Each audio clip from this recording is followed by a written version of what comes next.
All right, Boomer, we're getting some news that Brandon Spikes has been released by the New England Patriots. We're still waiting for a lot of the information to come out. They found his abandoned Maybach on the side of the road.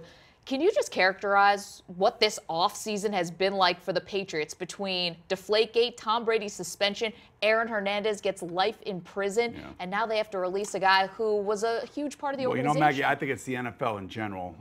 There's a no-tolerance policy going on right now with these owners, and they're not fooling around, especially if you're Bob Kraft and you've been through this already.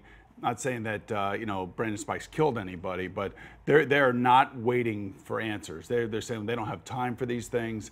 I don't know why Brandon's car was found where it was. I don't know if he was driving it. Nobody knows that at this point.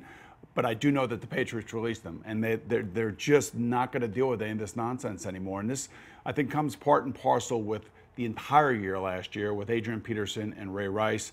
They want these men to act like men and stop getting themselves into trouble, because the amount of money that is being paid to them and the amount of money that these teams are charging for tickets, I think fans are demanding that they want their players to behave properly off the field. And I think that the NFL really has a problem, and they're really trying to be significant with these penalties, and they're holding people accountable, which I appreciate. I really do. Is this seen as a positive for the Patriots that they got in front of this and cut it, or is it another negative? I think it's a negative, but it could be a negative for any team. You know, there's going to be other teams that are going to be dealing with stuff like this.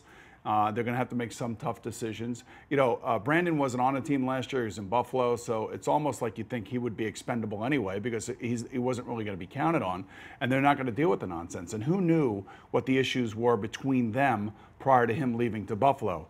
But I would say all 32 teams out there are very, very sensitive and cognizant of the fact that there is a pressure outside the league to get these players to behave better off the field.